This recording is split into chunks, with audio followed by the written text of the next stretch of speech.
Hello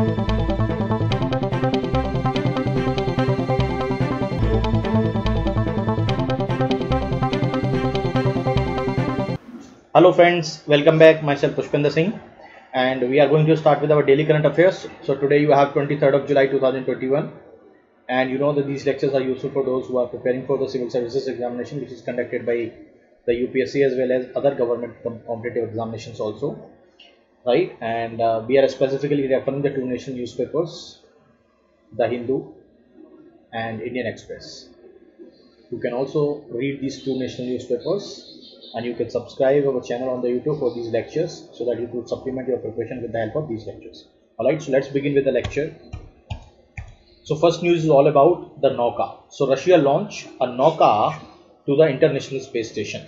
So Russia has successfully launched, right, a module which is going to be fitted with the International Space Station, right. That module was long delayed, and that was supposed to be launched way back, but it was delayed because of technical problem, right. Once that module will be attached to the International Space Station, it will give more room or the more space for the astronauts or for the basically inhabitants in the International Space Station to explore, to do more scientific experiment, right, specifically in the International Space Station. So a Proton M booster rocket, right, carries this Nauka module which have been lifted off from the Russian space launch facility located in Kazakhstan. Okay, so here the launch of the Nauka, which is one of the most important aspect, which will give the more feet to the crew members specifically in the International Space Station. So that Nauka would be having the navigational antenna and the solar arrays that will be deployed, right. And once it has been launched, right, the module will have the 8 days journey, right, 8 days journey. After that, the module will be reached to the International Space Station, to the orbiting outpost, right. And it need basically some sort of a series of the maneuvers, so that the maneuvers will be needed, right. And that 20 metric ton of the module, right, is set to dock at the International Space Station, right, on 29th of July. So it is currently being in the space, and it is set to dock at the International Space Station on 29th of July. So that launch of the Nauka, which is also called the multi-purpose laboratory module, right, is repeatedly delayed because of the technical problems that was found, right. It was initially scheduled to go in the year 2007 itself, but in 2013 what happens is the experts or the astronauts basically found some contamination in the fuel system of this multi-purpose laboratory module or in the Nauka, and then after finding this contamination in the fuel system, right, that is basically needed for the replacement, and for that purpose it went modernization or the repairs, and because of that it was delayed. So before the Nauka that has been docked, right, the Nauka is going to be replacing the older Russian module, that is the PIDES spacewalking compartment. Okay, that is also the Russian origin, that will replace this PIDES spacewalk compartment, right, and that will need to be removed and scrapped to free up, right, to create the room specifically for the Nauka.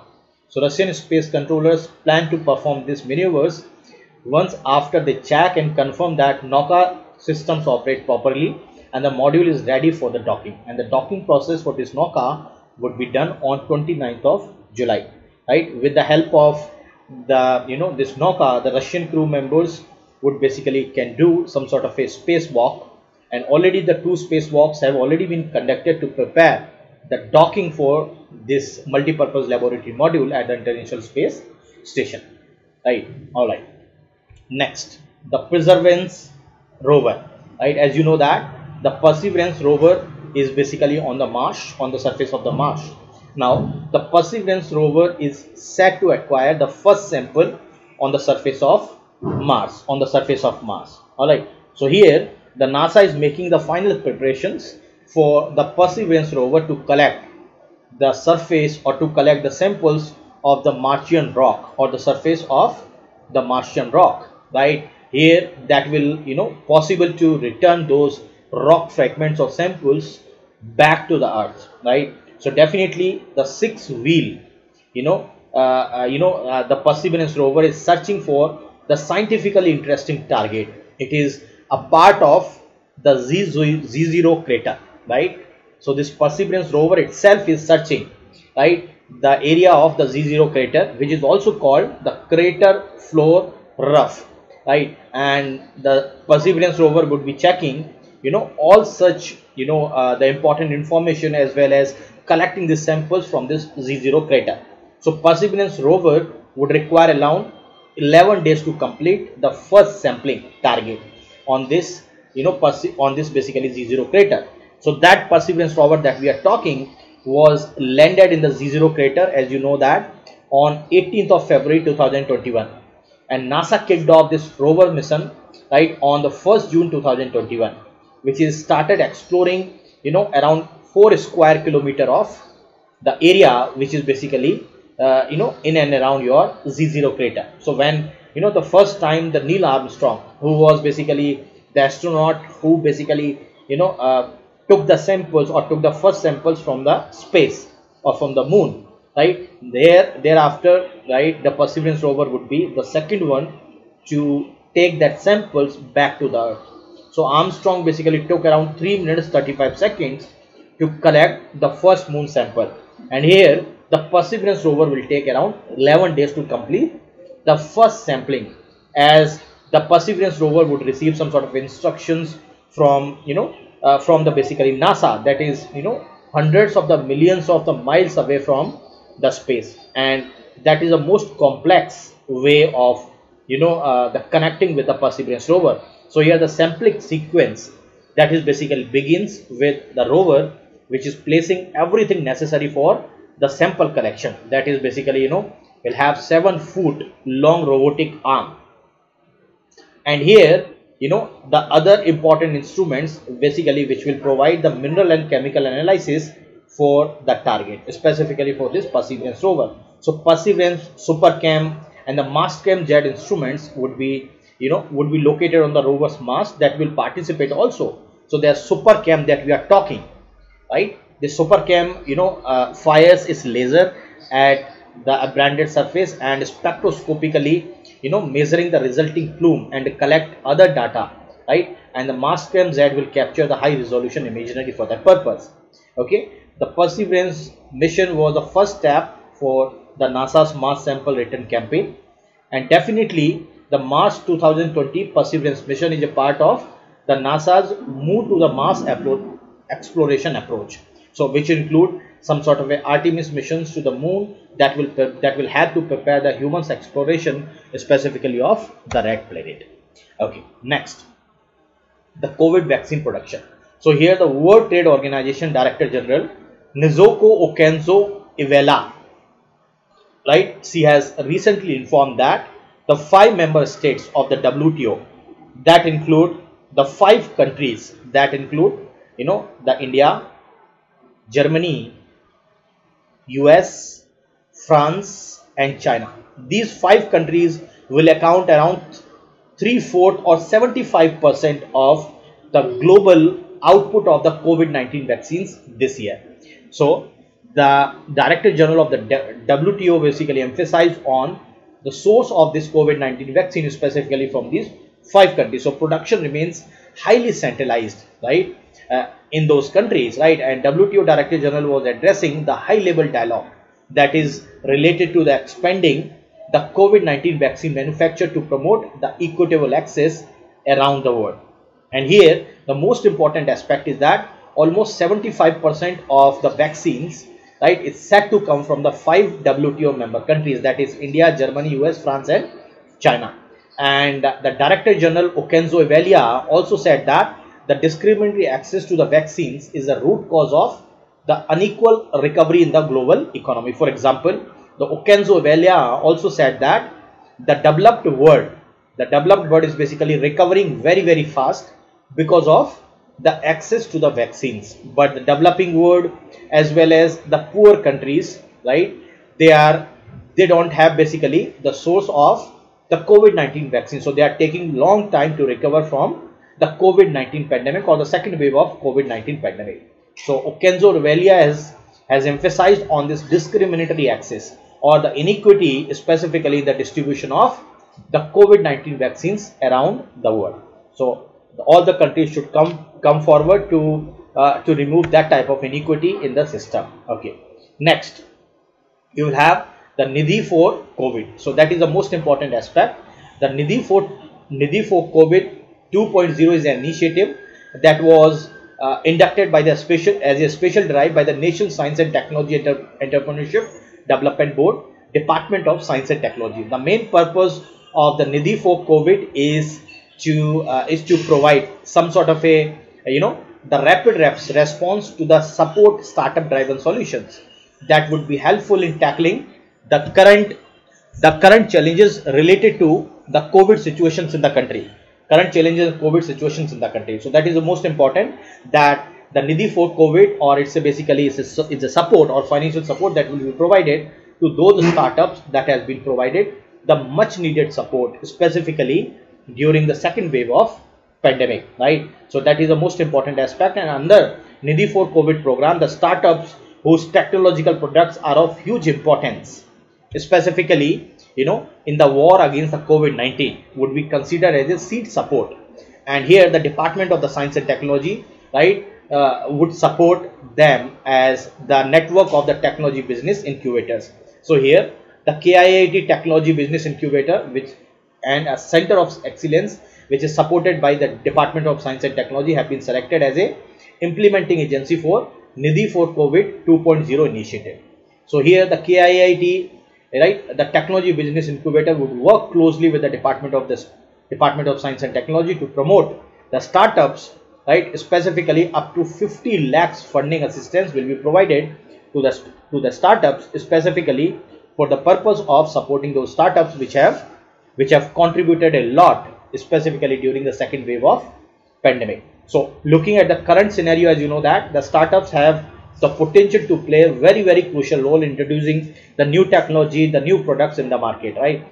You can say that India basically is stronger on the multiple fronts. Some of these startups already have promising technology that need the mentoring, financial and marketing support to reach to the next level, right? So that the Department of the Science and Technology have attempted, right, through this new initiative called the Nidhi for COVID program to scout and support the deserving startups with much needed support to scale up their technologies, right, to help them to reach to the product deployment, with the minimum possible time. So first area for that purpose is basically to give as much as support, specifically for those the startups with that respect.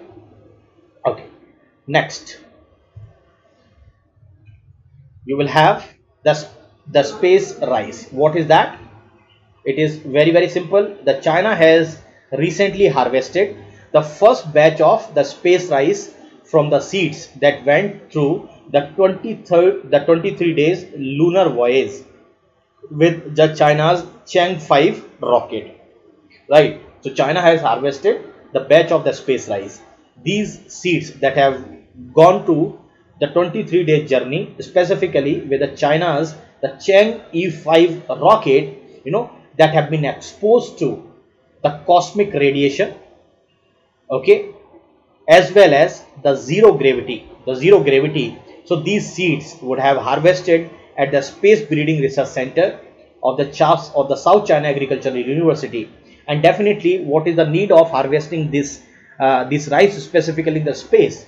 For example, in the future missions, right, whenever the countries are planning to go to the space like Mars or some other planets, right, if you carry those rice or the some sort of a grains to the space, that will basically become very costly, become heavy also.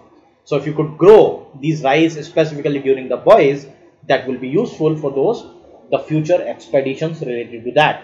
So here the rice seeds are basically exposed to the environment in the space, that may basically mutate and produce the higher yields once they are planted on the earth. So one important aspect is that such type of seeds would produce some sort of a higher amount of the productivity specifically in the earth once it has been harvested. So China is basically taking the seeds of these rice and other crops to the space since 1987, and since then the China is exploring the possibility of growing these grains or the rice in the space. More than 200 space plant varieties, okay, including the cotton, tomato, have been approved for the planting.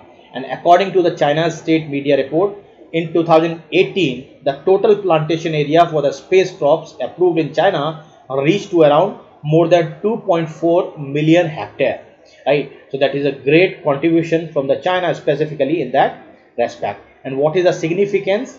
The significance is that, as you know, that the long-term human stay in the space station, the researchers basically hoping to conduct some sort of the experiment to test the self-recycling ecosystem in the space. Okay, that will greatly cut the cost, right, as well as reduce resources that is needed specifically for the future manned space flights. So that will definitely support the deep space explorations. That will also help in building of the lunar research base as well as the manned missions to the space. So that will be basically one of the greatest contribution which was made by the China in that respect. Okay, next, electron bubbles. So here the scientists with the Indian Institute of Science, Bangalore, right, have first time discovered the two species of the few electron bubbles. Okay, we will understand what is that, the few electron bubbles. So they have discovered these two species of the few electron bubbles specifically in the superfluid helium gas, right? So first let us understand what is the electron bubble, then we will understand what is the few electron bubble. So what is electron bubble? The electron bubble is basically an empty space.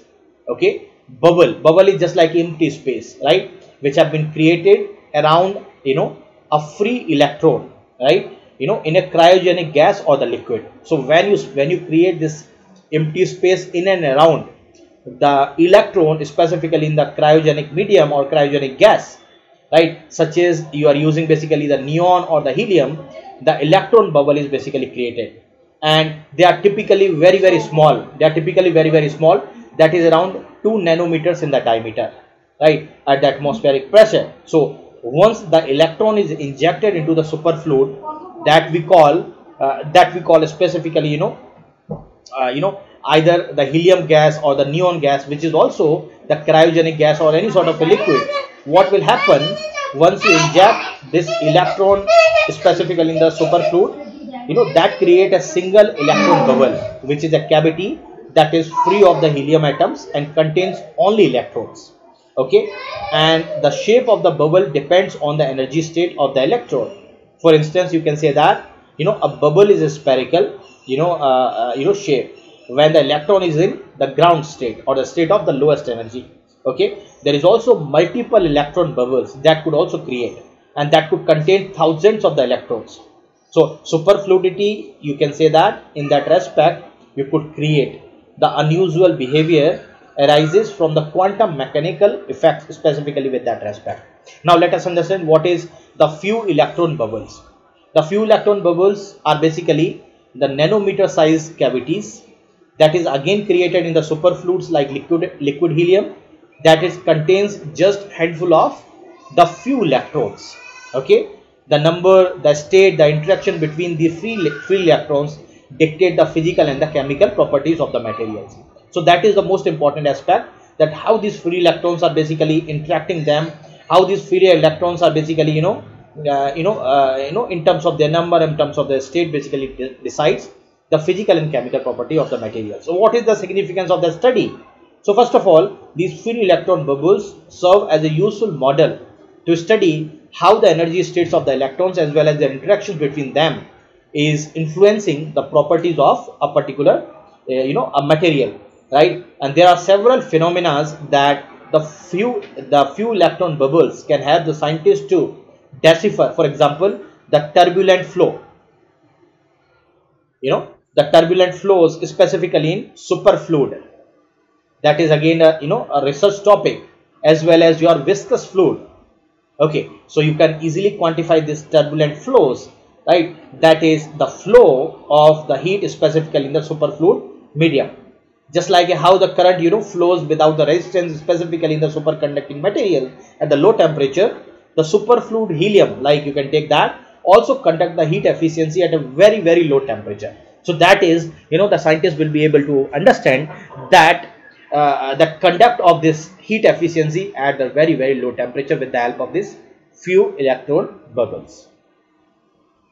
Okay, next you have agriculture and allied sectors. So here the agriculture minister Mr. Narendra Singh Tomar have recently briefed about the farmers the condition as well as the agriculture and allied activities, specifically the contribution to the economy. So the Narendra Singh Tomar was basically responding to the questions in the Lok Sabha. So according to the Narendra Singh Tomar, the total contribution of the agriculture and the allied sector have increased by around 26.8 percentage. So agriculture and allied sector, right, in terms of value, right, that was around 16,198, or you can say 16,998 crore, right? That was the value of the agriculture and allied sector in 2013-14. That has increased to 20,40,079 crore during 2020-21. So that has almost increased by 26% in terms of the contribution of agriculture and allied sector in terms of their value, right? Narendra Singh Tomar also emphasized that the total agricultural export, right, between these 2 years have also shown continuous increase or continuous rise.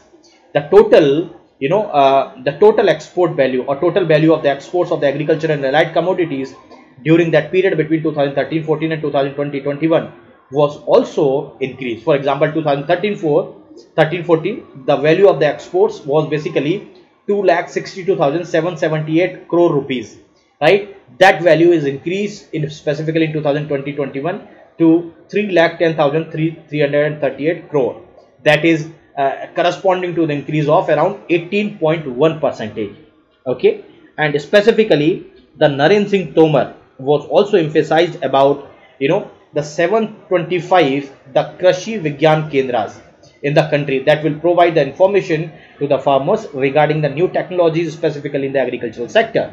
Okay, the activities of this Krishi Vigyan Kendras include the on-farm testing facilities to identify the locations specifying of the technology under various farming systems, frontline demonstration to establish the production potential of improved agricultural technology on the farmers field, capacity development of the farmers for the knowledge as well as the skill upgradation, right, as well as the providing certain information to the farmers and to link the farmers with the basically research institutes.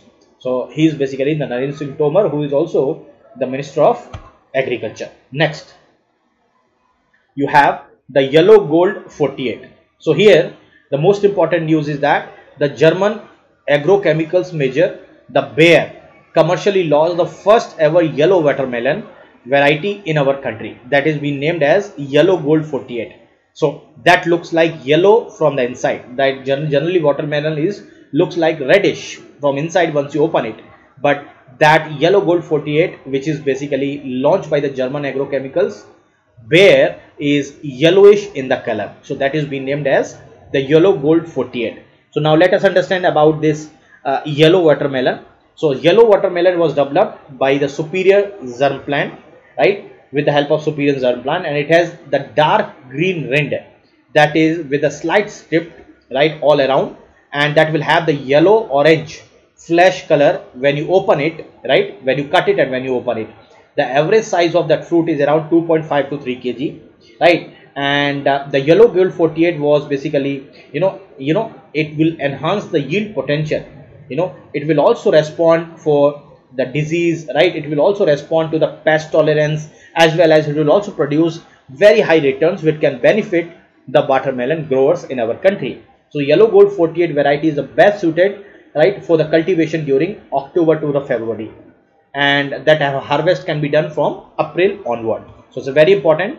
The yellow gold 48 variety is best suited for the cultivation from April to February, and the harvest you can done from April onward, right? And the yellow gold 48 is having the high yield and income potential, that will empower the watermelon growers to diversify their into the new categories, and it will also help in the growing of the demands for the exotic fruits specifically in our country. And that is the most important aspect with respect to this yellow watermelon. And this yellow watermelon variety have been commercially introduced in India, right, following the 2 years of this local trial. Already the local trial was basically undergoing in our country, and after that this yellow gold 48 watermelon growers can now benefit from the enhanced yield potential that will have the better the disease and the pest tolerance, as well as that will give the higher returns.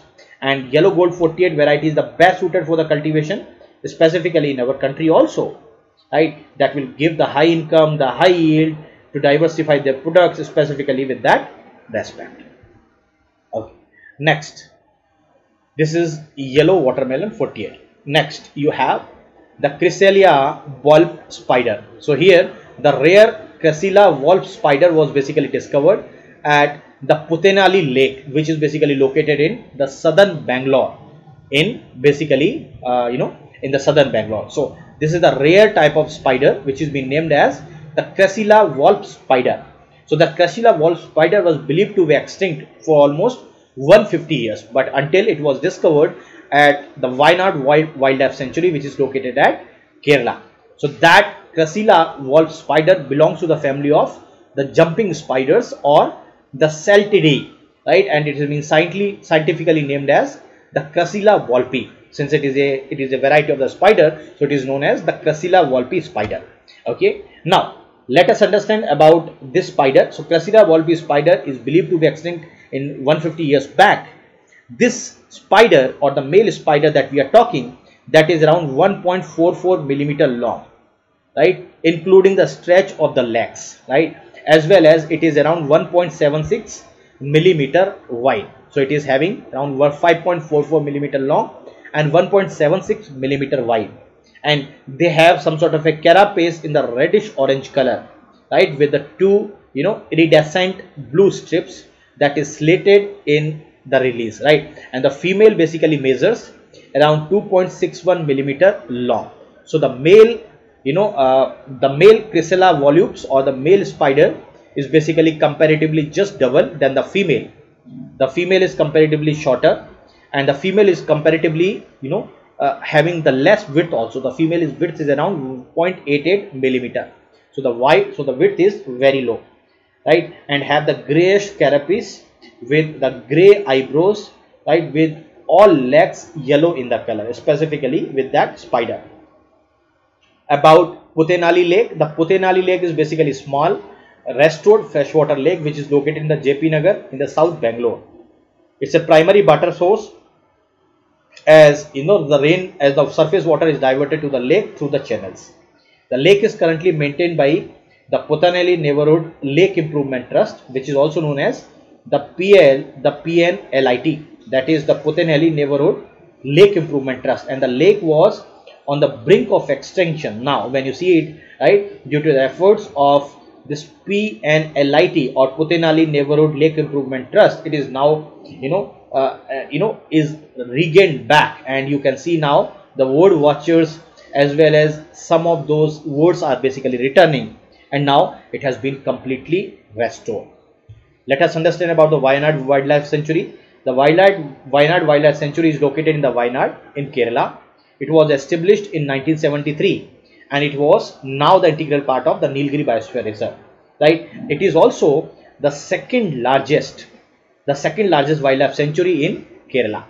It is the second largest, right, and it is bounded by the protected area network of the Nagarhole and Bandipur of Karnataka, specifically in the northeast, right, and on the southeast it is been bounded by the Madumalai National Park, that is located in Tamil Nadu from the southeast, right, and it is a part of the Deccan Plateau also, and the vegetation is prominently, you have the most deciduous teak forest.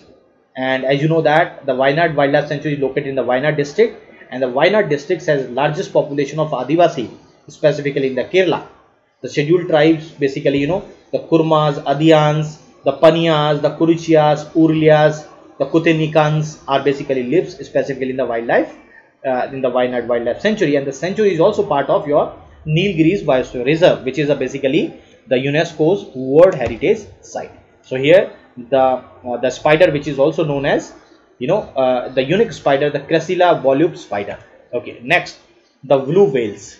So here the researchers have recorded, right, for the first time the waters of the Kerala, right, the song of the blue whale, which have been recently been recorded by the researchers. A hydrophone which is being deployed of the Visinzum to capture the sounds of the migrating humpback whale have been recorded to call of an endangered blue whale. Okay, the humpbacks was basically known for their high frequency vocalizations, right? So that migratory humpback whales basically produce the high frequency vocalization blue whale songs are the series of the short and the low frequency moans. The whale sounds are basically essentially communication tools, as you know that, for the activities like socializing and the mating purpose, and the call patterns can vary from population to the population. So far, the presence of the blue whales in the waters of the Kerala have been reported through the few carcasses that have been beached, but the recording of their calls confirm that they are already present in the stretch of the western coast, specifically of the coast of Kerala. Now let us understand about the blue whales. The blue whales were once abundant nearly on almost all earth oceans until the 19th century, but over the period of the time the blue whale was hunted, and now they are at the verge of extinction by the whalers or by basically the poachers, until the International Whaling Commission banned all blue whales hunting in 1966. So International Union for Conservation of the Nature, that is IUCN, have listed the blue whales as an endangered species in the 2018, that is the status of the blue whale, and it continued to face the numerous threats, right? Both the man-made, like the ship strikes, pollutions, the oceanic noise pollution, the climate change, right, the killer whale predations, and etc. The blue whale is it's also known as the largest known animal that to have ever existed on the earth's surface, right? And this is what the blue whale looks like, and some of the important facts, you can check it out. They are the larger animal ever recorded on the earth, right? They have 80 to 100 feet long, and the weight is around 4,41,000 pounds, right? They have the tongue that is weight around just like an elephant, and they are basically the loudest animal on the planet, and their life is around 80 to 90 years on an average. Alright, next you have the dam safety. So panic have been gripped specifically in the Kaveri Basin area when the small wall at the dam that is known as the Krishna Raja Sagar Dam, that has been located on the Kaveri river, is being collapsed. Now because of this collapse of the wall, the panic have been gripped around the people that the Krishna Raja Sagar Dam might collapse over the period of the time. So about the dams are basically artificial barriers that have been created on the river to store the water, and from that water, the water is basically used for irrigation purpose, for power generation, for flood modernization, for water supply, for etc., for various purposes, and for that purpose they are also known as the multi-purpose. They are also known as the multi-purpose dams. In India, the dams which are higher than 15 meters or between 10 to 15 meters, right, and fulfill all other additional design criteria, they are considered as a large dams, right? As of now, in India, we have around 5,745 large dams. So we have around 5,745 large dams, and specifically out of this 5,745 dams, which are around 5,675 dams are basically operated by the states, and 40 dams are basically operated by the central public sector undertakings, and 5 by the private agencies. So majority of these dams, right, almost 99% of these dams are operated by the state governments, and over 75% of these dams are more than 20 years old, and 220 dams are basically more than 100 years of the age, right? And most of the large dams are located in the Maharashtra, Madhya Pradesh and the Gujarat for that purpose. Okay, regarding monitoring of the dam, so central government has set up the Central Dam Safety Organization under the Central Water Commission that provides some sort of a technical assistance to the dam owners and to maintain the data related to the dam. Then the central government was also set up the National Committee on the Dam Safety that basically devised the dam safety policies and the regulations. Currently, you can say that around 18 states and 4 dam owning organizations, okay, have their own dam safety organizations, and the Central Water Commission provides that each dam owner should carry out the pre and the post monsoon inspections, specifically the site conditions, the dam operations every year, right? Specifically, for that purpose.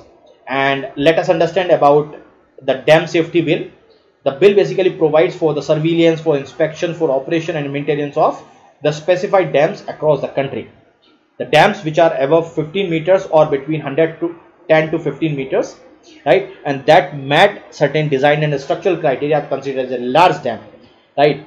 And it will also constitute the two body, that is the National Committee on the Dam Safety, whose main purpose is to include the evolving policies and recommending the regulations regarding the dam safety standards, as well as the second body is the National Dam Safety Authority, whose functions include like the implementing of the policies of the National Committee, providing the technical assistance to the state dam safety organizations, right, resolving the matters, right, between the states, right, etc. So here the State Committee on the Dam Safety as well as the State Dam Safety Organization, right, they are the two bodies that will be constituting at the state level for that purpose. Okay, next you have this Pradhan Mantri Mudra Yojana. So here under Pradhan Mantri Mudra Yojana, around 11.29 crore loans have been disbursed, right? That is amounting to around 6.41 lakh crore rupees that has been disbursed between 2019-20 and 2020-21. Okay. Now, for that purpose, now let us understand about Pradhan Mantri Mudra Yojana. The government of India have launched this Pradhan Mantri Mudra Yojana on April 8, 2015. The main purpose is to provide the loans up to 10 lakh rupees specifically to the non-farm or non-farm small entrepreneurs or the micro entrepreneurs, right, as well as the non-corporate. So here all banks, including the public sector banks, the private sector banks, the regional rural banks, the state cooperative banks, the urban cooperative banks, the foreign banks, the non-banking financial companies, microfinance institutions are required to lend to the non-farmer sector income generating activities with a value of less than 10 lakh under the Pradhan Mantri Mudra Yojana. The loans are categorized as a Mudra loans, for that purpose. Okay, the institutional mechanism, the government is going to set up or already set up the new institution called the Mudra, that is the Micro Units Growth and the Refinance Agency Limited. Okay, that basically will carry out the scheme development and refinancing activities, as well as it will also serve as a regulator for the microfinance sector in general. Now let us understand about the category of the loans. So there are the three categories of the loans. One is Shishu, Kishore and Tarun. What is the Shishu? The Shishu basically covers the loan up to, so that is the limitation, the loan up to 50,000 rupees, just 50,000 rupees, right, will be given without any collateral. So there is no collateral as such. Okay, and that will be given at 1% rate of interest. So rate of interest will be charged with the rate of 1%.